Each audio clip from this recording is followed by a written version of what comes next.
네, 오늘의 굿닥터 나와 계십니다. 한국인의 치아 건강을 책임지는 정현준 원장님과 함께합니다. 안녕하세요. 네, 안녕하세요. 원장님 반갑습니다.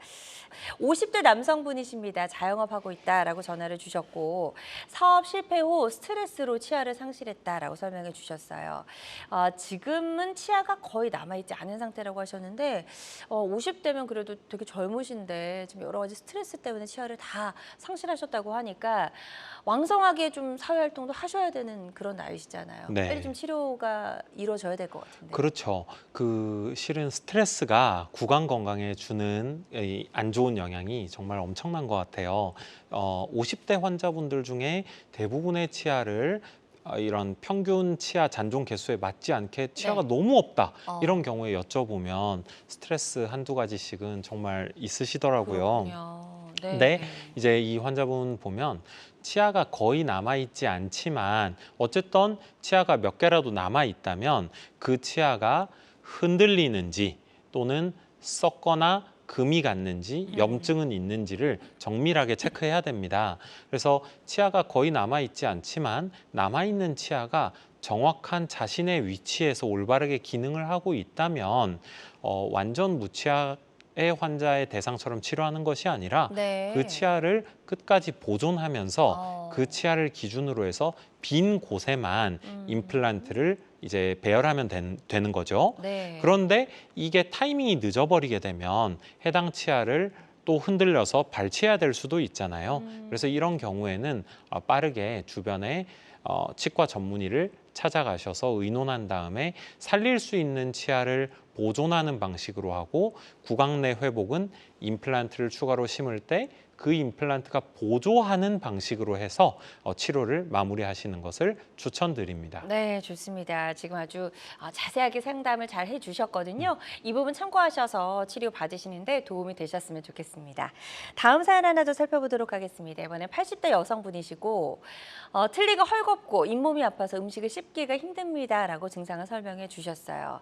전체 틀니를 착용 중이라고 하셨는데 아무래도 틀니가 좀 불편함이 많죠. 맞습니다. 네. 전체 틀니라는 거는 잇몸에 결국에는 이 씹을 때 힘이 잇몸에 가해지는 거잖아요. 그쵸. 인체는 끊임없이 자극이 가해지고 이렇게 눌려지게 되면 그 인체의 부피가 퇴축한다고 해요. 아, 즉 완전 틀니를 너무 오래 사용을 하시게 되면 힘을 받는 잇몸뼈가 줄어들게 되는데요. 그러면 틀니를 제작할 때 우리가 기록했던 잇몸뼈랑 빠르게 달라지게 되는 거니까 아. 틀니가 헐거워지는 것은 어쩔 수 없고 필연적인 일이라고 봐야 되겠죠. 그렇죠. 사용하면 할수록 헐거워지는 거네요. 근데 이제 네. 정말 이해가 가는 건 환자분들이 틀니를 맞추고 또 그 틀니가 불편함에도 불구하고 열심히 썼는데 얼마 안 있어서 또는 2, 3년 내로 헐거워지기까지 한다면 많이 네. 당황하시는 경우를 보았습니다. 음.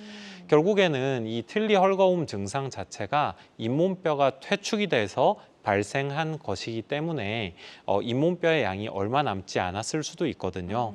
때문에 이 경우에는 CT 등 3차원의 뼈의 부피를 정확하게 검진할 수 있는 근처 전문의 선생님들께 방문을 하셔서 네. 이 CT 진단 하에 음. 임플란트를 어디 위치에 심어야 가장 적절한가를 살펴보고 임플란트 치료를 받는다면 임플란트 개수를 꼭 많이 심지 않아도 되거든요. 최소한의 식립만으로도 현재 쓰는 완전 전체 틀니보다 훨씬 더 고정력과 유지력이 좋은 보철물을 받으실 수 있을 것 같습니다. 네, 좋습니다. 그래서 일단 잇몸뼈 상태가 어느 정도로 이제 녹아 있는지 좀 퇴축이 됐는지를 먼저 진단을 하시는 게 중요하다라고 말씀해 주셨으니까요. 이 부분 참고하셔서 치료 받으시는데 도움이 좀 되셨으면 좋겠습니다. 60대 여성분이 전화를 주셨어요. 어머님의 사례고요. 어금니 양쪽에 3개씩 총 6개 임플란트를 해야 하는데 이게 개수가 많다 보니까 내원 횟수 등 여러 가지 면에서 좀 부담이 됩니다라고 하셨어요.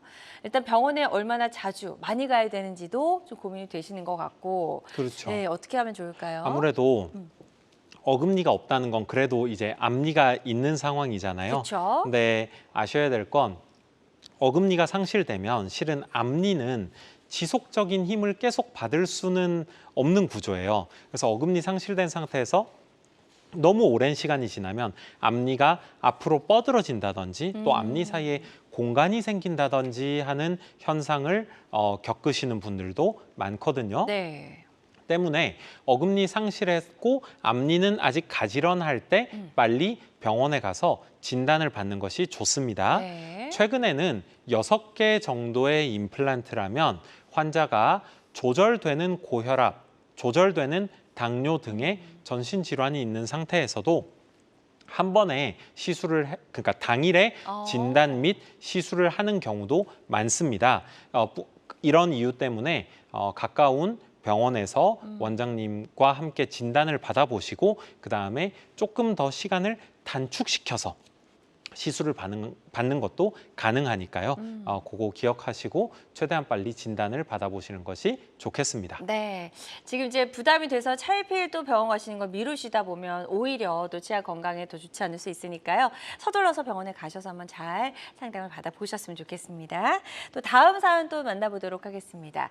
70대 어머님이 전화를 주셨어요. 할머니가 평소 안 좋았던 치아가 더 안 좋아졌는지 요즘에는 식사를 잘 하지 못하고 계십니다. 연세는 70세를 넘기셨고 당뇨 앓고 계시다고요. 자, 식사를 잘 하지 못하시면 사실 전신 건강이 더 이제 좋지 않잖아요. 그럼요. 빨리 좀 임플란트 하셔야 될 것 같은 네, 생각이 드는데. 여기서 주목해야 될 건 네. 환자분이 이제 70세를 넘기셨고 아. 또 당뇨가 지병으로 있다 하는 그쵸. 점입니다.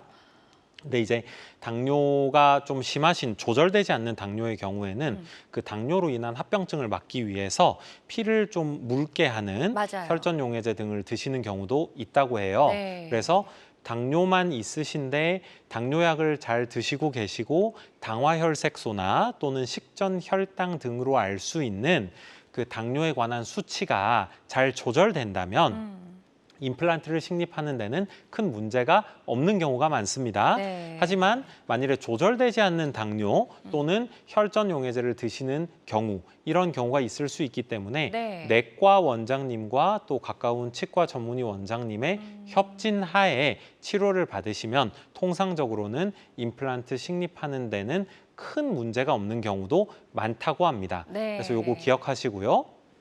식사를 못하는 정도다라는 거는 위에 치아와 아래 치아가 맞부딪힐 때 힘을 잘 받지 못한다는 거거든요. 맞아요. 그렇기 때문에 전반적으로 불편할 수 있다. 때문에 전반적인 치료에 경험이 많으신 전문 의료진을 찾아가는 것이 핵심 포인트이겠다라고 말씀드릴 수 있겠습니다. 네, 좋습니다. 핵심 포인트까지 잘 짚어서 설명해 주셨으니까요. 이 부분 참고하셔서 할머님 치료 받으시는 데 도움이 되셨으면 좋겠습니다.